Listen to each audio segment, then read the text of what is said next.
Today we are going to deal with Orientalism by Edward Said.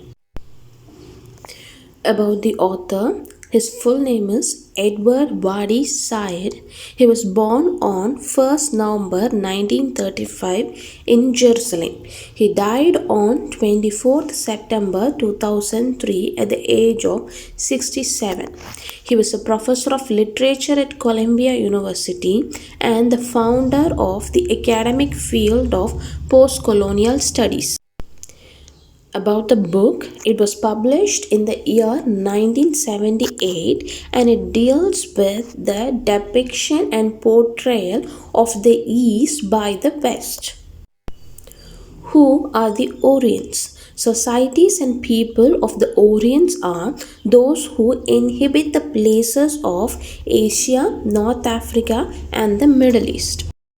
In the beginning of his work, he has paraphrased a French journalist's view of the present day Orient in order to express the Western misconception about the East. So, this misconception exists in the Western mind.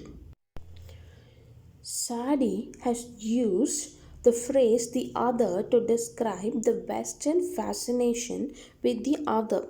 This is a reference to Jacques Lacan's terminology, which describes the mirror stage of development. So, you would have learned that in your earlier studies. So, this is actually a fitting comparison to Said's topic, considering the emphasis he has put on the Orient's special place in the Western experience.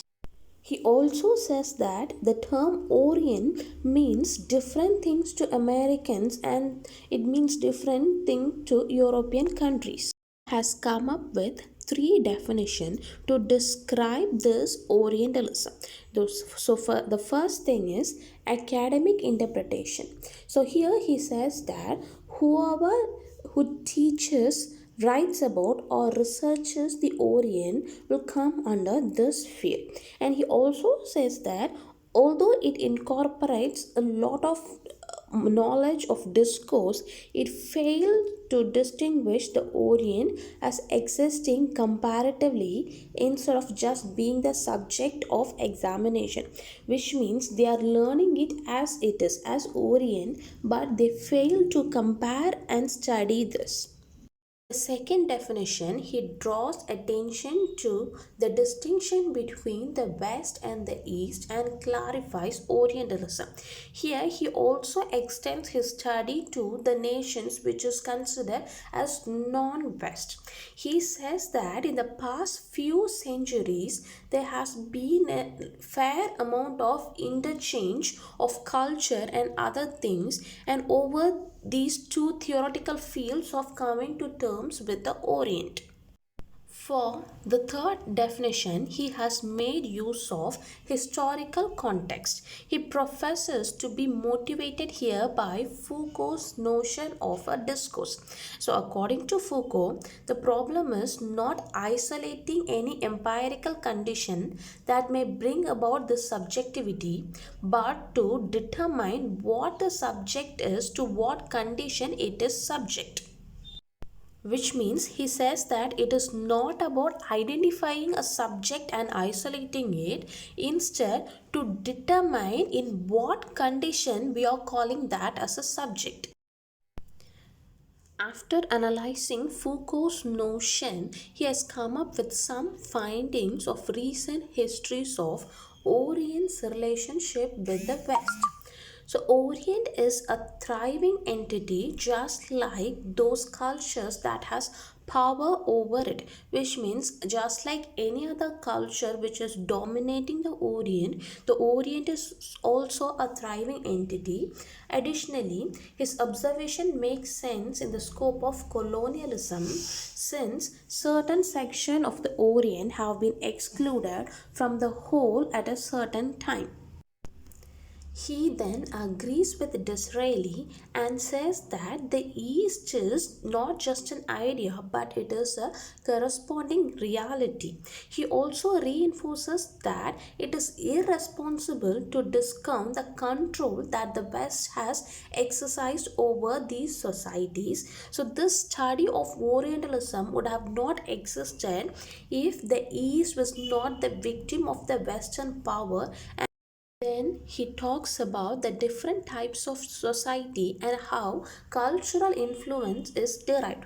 For this, he cites Antonio Gramsci as distinguishing between civil and political society.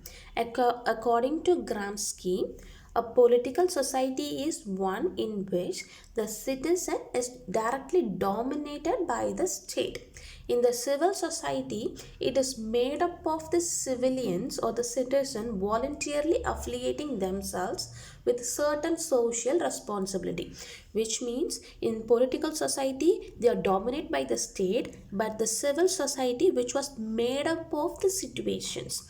So Gramsci's main argument as that is any form of society that is not totalitarian, certain types of culture will thrive. It is this societal happening that he calls hegemony, which means in any other type of society there will some dominating society or culture will thrive. This dominating culture is called as hegemony. Then he speaks about three realities that would bring solution to the problem of Orientalism. So the first thing is historical context. In differentiating between pure and political knowledge, he mentions the difficulty of distrusting the political knowledge. Said find it really hard to address a problem that is so deeply involved in imperialism yet not trustworthy of political knowledge. So, this sharp paradox problematizes his attempt to understand Orientalism in its historical situation. And the next step is the proportion of his methodological devices. He uses this device to examine the West relationship with the Orient. For that, he uses two devices. First is strategic location, and the next is strategic formation. So, strategic location means every person who writes about the Orient must be associated with either the Orient or the West. So, therefore, adding certain connotation and themes to their interpretation. The second device is strategic formation. So, this device incorporates the study of the Orient and the way in which different intellectual standpoints gain acceptance and credibility. Just like the previous device, anyone who considers the Orient in their thought must create a basis for whatever argument or the position they assume.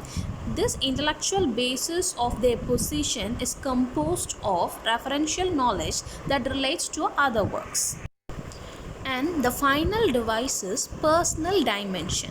To explain this, Said quotes Gramsci as saying that the starting point of the critical elaboration is the consciousness of what one really is and knowing thyself. Edward Said mentions that his upbringing, his particular background, and previous knowledge of those who are involved in the Orient is reason for his study about this Orientalism. He says that some elements of his personal reflection on Orientalism or the long history of prejudice against people of Arab and Islamic descent and its effects on American population. At the end of the work, he says about the futility of a positive view of Arab life in the Western country. He says that his personal experience as an Arab descendant motivated him to write about Orientalism in the first place. His final comment is that he requests the reader in the hopes that if a greater understanding of a topic is derived from reading, then an unlearning of the process of cultural domination can be conceivably begin. So this is all about Orientalism. Thank you.